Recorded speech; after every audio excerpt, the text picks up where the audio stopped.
Three dangerous men disappeared from a maximum security prison, leaving behind no trace. No tunnels, no overpowered guards, just gone. For 6 months, they carefully plotted their escape from one of the most secure facilities in the country. The mastermind behind it all was an Iranian-American psychopath, so dangerous and manipulative that he could make anyone do his bidding. But what no one could predict was how far he would go, and how close he would come to freedom. The escape plan was bold and almost unbelievable. It relied on bed sheets, hacksaws, and a single cell phone to pull off the impossible. But what happened when greed, betrayal, and a split-second decision turned a carefully orchestrated escape into a deadly game of survival?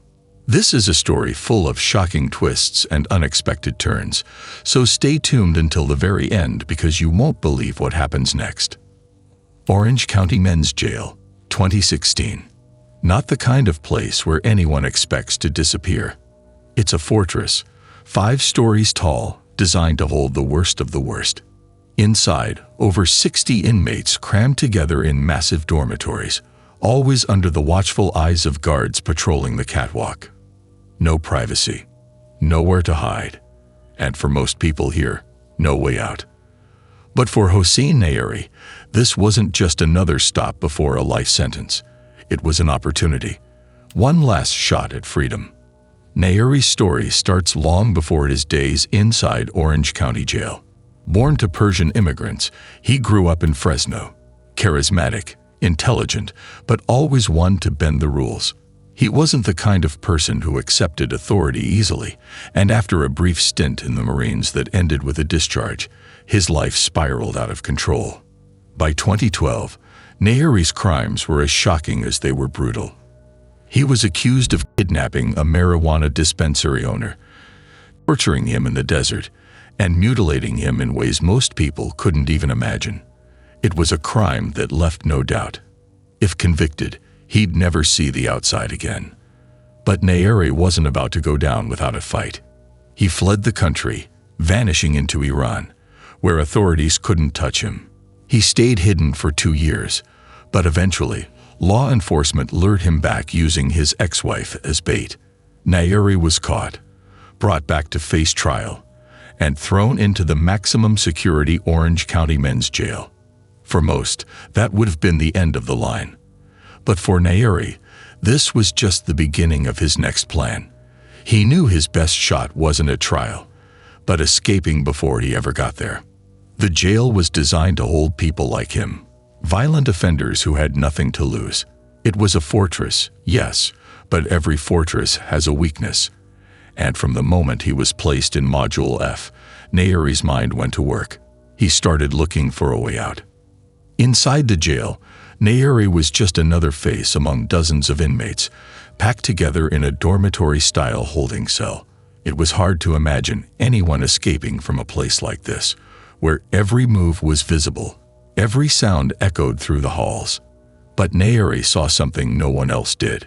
Behind one of the bunks, there was a ventilation grate.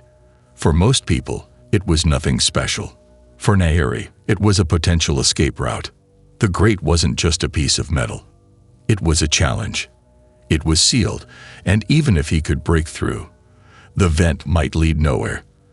But Nayeri was willing to take that risk. He just needed a way to cut through it. Nayeri wasn't going to do this alone. He was smart enough to know that he needed help, and he found it in 2 other inmates. Bac Dong, a seasoned gang member with a reputation as a fixer, and Jonathan Tu, a younger man caught up in a Vietnamese gang. Together, the 3 of them formed a plan. Nayeri convinced Bac to use his street connections to get a hacksaw smuggled into the jail. It wasn't going to be easy, but Bac had a network outside, people who could get things done. And so, piece by piece, their escape plan began to take shape, even though in a place like Orange County Jail. Trust was a dangerous thing. However, Bac managed to pull it off. The hacksaw was smuggled in, hidden from the eyes of the guards. For the first time, Nayeri's plan wasn't just an idea. It was real, and now they had to move fast. After the guards had done their rounds every night, Nayeri, Back and Jonathan went to work. For weeks, they sawed through the bed frame blocking the vent.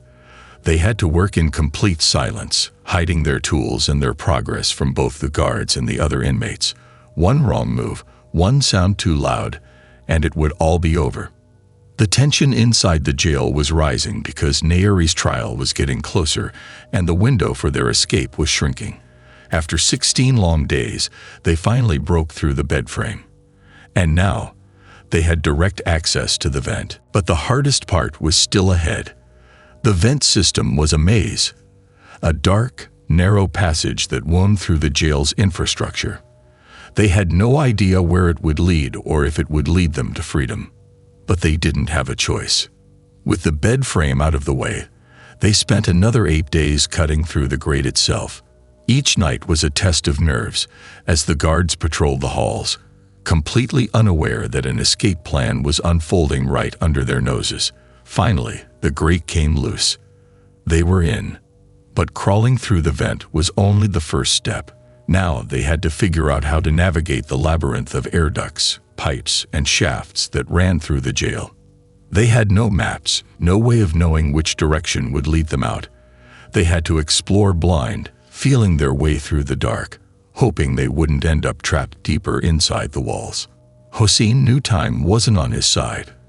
With his trial inching closer every day, any slip-up could mean the end of the line. But inside that maze of pipes and ventilation ducts, he had a bigger problem. There was no way to navigate these narrow dark spaces without some kind of light.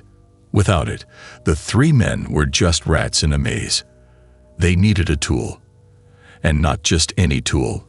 They needed a cell phone. In the world outside, a cell phone might seem trivial, but inside Orange County Jail, it was everything. A flashlight, a way to communicate, and even a means to film their escape. Nairi knew what needed to happen next. They had to get their hands on a phone. And for that, he once again turned to Bak Dong, the fixer. If Bak could get them a hacksaw, surely he could smuggle in a phone too. But this time, it wasn't just about getting the right tool.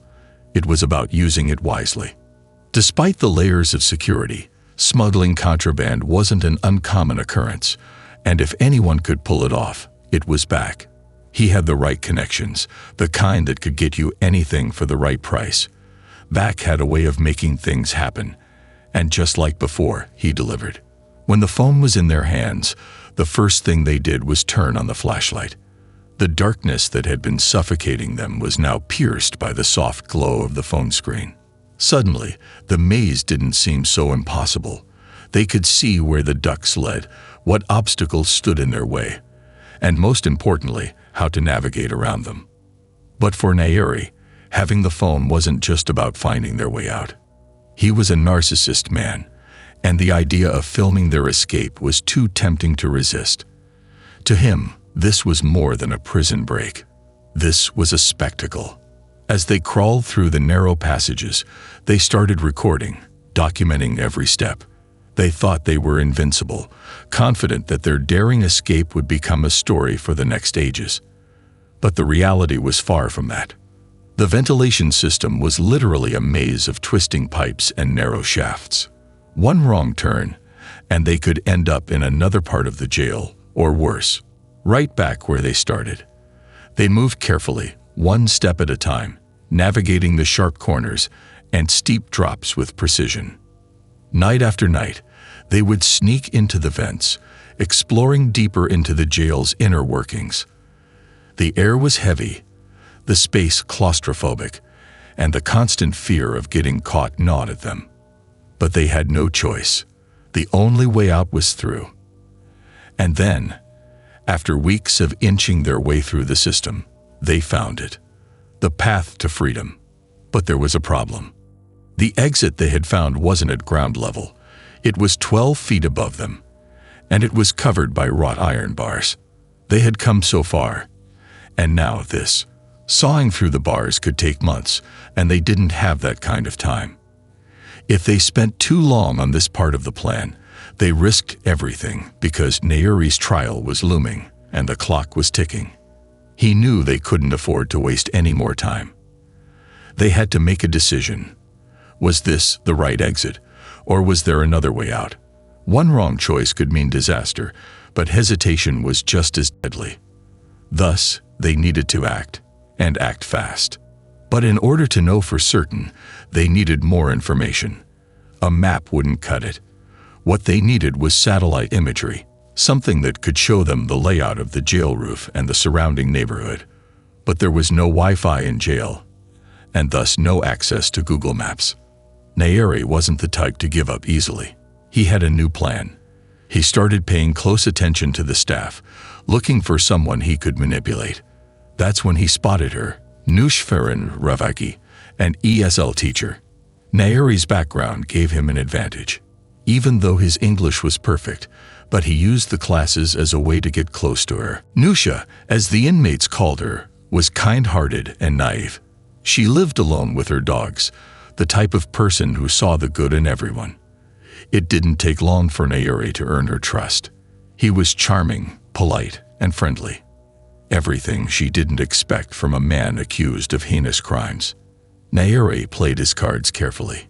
He told Nusha that his lawyer wasn't visiting him often enough, that he needed to know where his office location so someone from the jail administration can reach him. In reality, Nayeri already knew. The lawyer's office was right across the street, but by asking for a map of the lawyer's office, he knew it would also include a map of the jail itself. Nusha, unaware of the real motive, agreed. She never suspected that she was becoming part of a much larger plan. To her, it was just a simple favor for a student who seemed nice enough. What she didn't realize was that she had just handed Nayeri the key to his escape. The map showed everything he needed: the layout of the roof, the distance between the ventilation shafts, and most importantly, where they could rappel down. Nayeri had successfully manipulated her into becoming an unwitting accomplice. Now, with the map in hand, the plan was closer to being fully realized.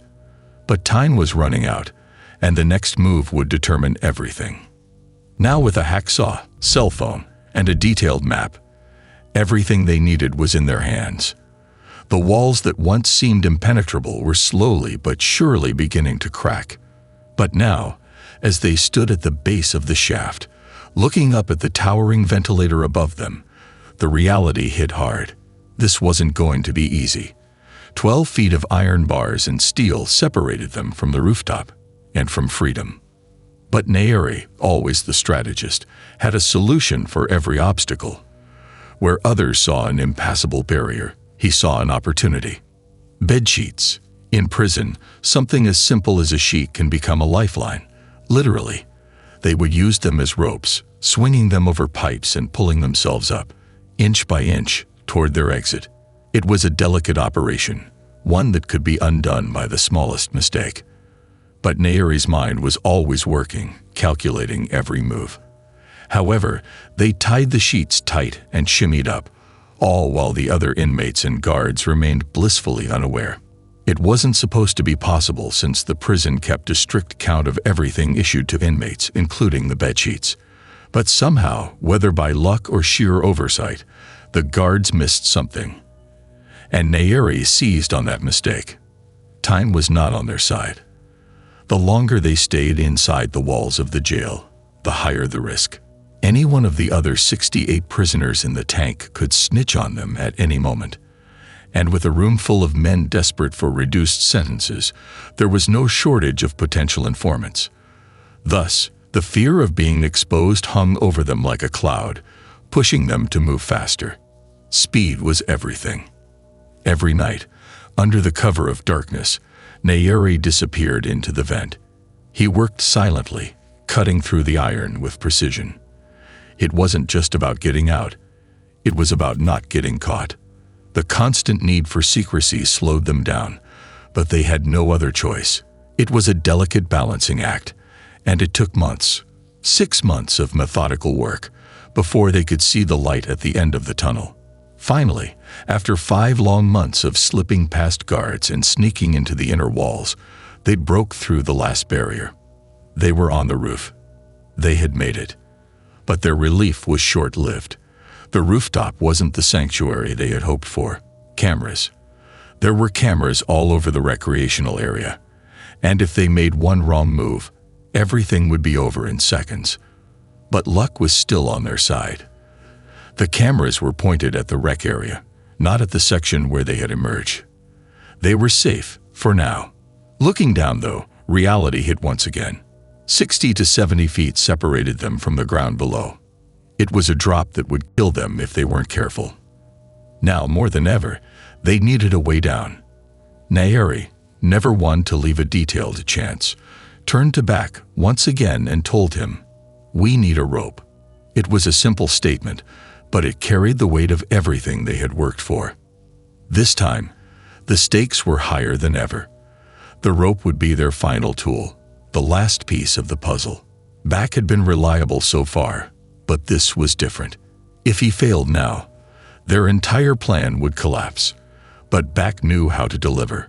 Whether through drones, corrupt prison guards, or his gang connections, he made it happen. The rope was secured. With that, the final piece of the plan was in place. They agreed to make it happen the next day's night. That was the moment. Everything had led up to this. They had risked their lives, manipulated guards, and outsmarted their fellow inmates, all for this one chance. They had it all worked out. The routine census checks happened like clockwork, one at 5 a.m. and the other at 8 p.m. If they were going to escape, it had to be in the dead of night. Santa Ana was a bustling city, with federal buildings, coffee shops, and the sheriff's department just a stone's throw away. Daylight wasn't an option. However, the D-Day came, and at 8:00 p.m., after the headcount was over, the three men set their plan in motion. This was it. Go time. The window before the next count was their only chance. From the moment they squeezed through the vent, they were on borrowed time. With every step toward the roof, they knew they were one step closer to freedom or disaster. One by one, they crawled through the narrow corridors of the jail's underbelly. The roof was within reach. But the final obstacle stood tall, 5 stories between them and the ground below. The sheer height was staggering. One wrong move and the consequences would be fatal. But after months of preparation, they weren't going to back down now. Standing at the ledge, staring down at the dizzying drop, the men faced their greatest test. Will the rope hold? They hadn't done any tests. No rehearsals, no safety nets. If the rope snapped, if the makeshift pulley system gave way, they were done. And if they survived the fall, they'd be right in front of the Orange County Sheriff's Department. Nerves were steel, minds made up. Jonathan Tiu was first. The smallest of the three, he made it over the side, gripping the rope tightly, inching his way down the 5-story drop. He made it. Relief washed over him as he reached the bottom. 1 down, 2 to go. Next was Back Dong, the fixer, the resourceful one. He followed, climbing down with the same tense precision. 2 out of 3. They had to be feeling good. Nairi's plan was working. But Nairi, the architect of it all, was last. He watched his accomplices descend into the night. Now it was his turn. Everything he had put in motion, every risk he had taken, every manipulation, all of it led to this moment. He was halfway down when disaster nearly struck. 2 Orange County sheriffs stepped out for a cigarette break. Nairi froze in midair. His heart pounded in his chest as he clung to the rope, suspended above them. If they glanced up, just one look, and it was all over. His entire escape, months of planning, teetered on the edge of ruin. He held his breath. Minutes felt like hours. One small noise, one misstep, and he'd be caught. But somehow, the guards didn't look up. They finished their cigarettes and went back inside. Nairi waited, motionless, until the coast was clear. And then, with painstaking care, he lowered himself to the ground. They had done it. The impossible. But they couldn't stop now. The clock was ticking. They had less than 5 hours before the next headcount. 5 hours to vanish into the night. And Jonathan, ever the soldier, had already set up the next phase of their escape. Jonathan's gang connections came through. Hidden in a nearby neighborhood was a package with $900 in cash and a gun. It was their ticket to survival on the outside.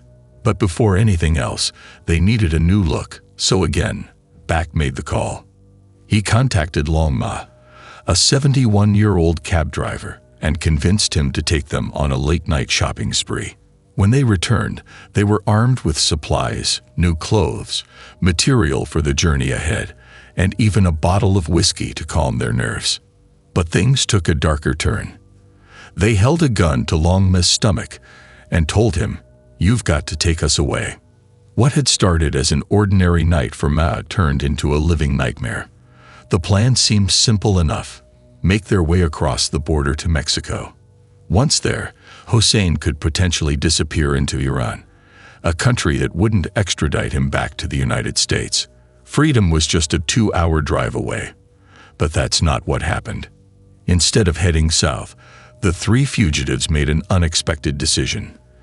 They forced Long Ma to drive them 400 miles north, away from the Mexican border, all the way to the Bay Area. The decision was as reckless as it was confusing. In the early hours of January 22, Nayeri, Tiu, and Dong found themselves far from where they intended to be. But they were free. Back at the Orange County Jail, the escape went unnoticed. At first, they had a man on the inside, someone who covered for them during the routine bed check. But it was only a matter of time before their absence would be discovered. 15 hours later, during the evening head count, the truth came to light. Nayeri, Tiu, and Dong were gone. The Orange County Sheriff's Department erupted into chaos. Every available officer was mobilized. 250 deputies assigned to the jailbreak task force. The media was alerted, and soon, news of the dangerous trio on the loose spread across the country. A massive manhunt was underway, and the entire nation was watching. But while law enforcement scrambled, the escapees holed up in a seedy motel in San Jose, trying to lay low. Instead, they found themselves caught up in the media frenzy, their faces plastered across every news outlet. They watched themselves on TV and reveled in the chaos they had unleashed. However, the euphoria didn't last. The longer they stayed put, the more Nayeri realized how dangerous their situation had become. They needed to move fast. The problem? They were running out of cash and options. Desperate times called for desperate measures, and back Dong, ever the resourceful fixer, turned to Craigslist. Dong found a white van listed for sale. They arranged to meet the owner for a test drive, and true to their criminal instincts, they never returned it. Now they had a new vehicle, but Nayeri had one last loose end to tie up. Long Ma. He had been a witness to everything, and Nayeri knew witnesses were a liability. His decision was cold and calculated. Long Ma had to die. Back Dong, however, wasn't ready to take it that far. Over the course of their time together, he had developed a bond with Ma, who reminded him of an old uncle. Killing him was a line Dong wasn't willing to cross. Tensions between Dong and Nayeri boiled over, and the two men came to blows.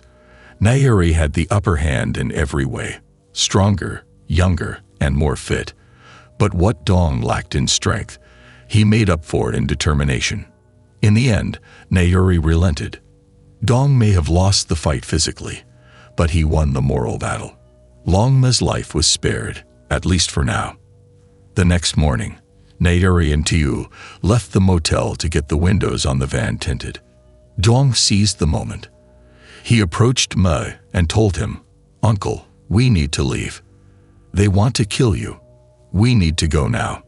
Dong and Ma fled. They managed to escape and make their way back to Orange County. But Dong wasn't escaping anymore. He was done. He made the decision to turn himself in. When Nayeri and Tiu returned to the motel and found Dong and Ma gone, they knew their time was running out. With no plan, no money, and no allies left, they packed up their belongings and hit the road once more, driving west. But now, the game had changed. Low on resources and running out of places to hide, the two men found themselves not just fugitives from the law, but prisoners in their own escape plan. Meanwhile, on the other hand, law enforcement was still scrambling, chasing leads that led nowhere. Hossein Nayeri, Jonathan Tiu, and Bak Dong had vanished into the night. And despite the media attention, the nationwide manhunt, and hundreds of officers on high alert, they seemed to have disappeared without a trace. But every escape has a weakness, and this one was no different. Out of nowhere, the break law enforcement had been praying for came from the most unlikely source. A tip. Bak Dong and the kidnapped cab driver, Long Ma, had returned to Orange County in plain sight. When they stopped at a local hardware store, Dong made a move no one could have predicted. He walked in and calmly told the employees, "Call the police." It was a bold move. Dong and Ma weren't just turning themselves in. They had come up with a plan to try and claim the reward money offered for information on the escape. Dong, always the hustler, was now the first person in history to attempt to collect a reward for turning himself in. But more than that, Dong had given up everything: the location of the van, the whereabouts of Nayeri and Tiu. For Nayeri and Tiu, the writing was on the wall. The moment Bak escaped with Ma, they knew it was only a matter of time before their entire operation would unravel. However, in that stolen white van, somewhere in the Park District of San Francisco, they could feel the walls closing in. Nayeri may have been brilliant, but even he couldn't outrun fate forever. Their luck ran out in the most unexpected way. A homeless man happened to recognize the van parked near a Whole Foods market. He had seen the news, seen their faces, and more importantly, he had seen that van. It was a moment of recognition that would bring Nayeri's escape to a crushing end. Within minutes, officers swarmed the van. Jonathan Tiu, defeated and cornered, surrendered without a fight. But not Nayeri. For one last time, he ran. He wasn't going to escape to Iran. He wasn't going to escape his past. He wasn't even going to escape a parking lot. He sprinted away with desperation. But his freedom lasted only seconds. Police tackled him to the ground, and in that moment, it was over. His grand plan had collapsed, and now, all that remained was the inevitable return to his cell. Nayeri, Tiu, and Dong were taken back into custody, their brief taste of freedom extinguished as quickly as it had started. But the consequences of their escape echoed far beyond their capture. The Orange County Jail was now under intense scrutiny. The then sheriff came under fire, accused of allowing outdated procedures to leave the jail vulnerable. The public demanded answers. How had this happened? Changes came swiftly. Motion detection cameras were installed in the utility corridors, where Nayeri and his crew had made their move. Radio-tracked prisoner badges became the new norm, ensuring that every inmate's location was accounted for. And the jail even brought in cell phone sniffing dogs to prevent the kind of communication that had allowed Nayeri's crew to organize their escape. As for the escapees, the fallout was severe. Bak Dong was sentenced to 20 years in prison for his role in the jailbreak. Jonathan Tiu, the younger accomplice, now awaited his own fate in court. But for Hossein Nayeri, the mastermind behind it all, the trial would be little more than a formality. He had already been convicted for his brutal crimes and sentenced to life without the possibility of parole. This was the end of the line for Nayeri. No more schemes, no more escapes. Unless he somehow pulled off another impossible prison break, he would never see the outside world again. For now, the doors of the Orange County Jail had slammed shut, and this time, they weren't opening.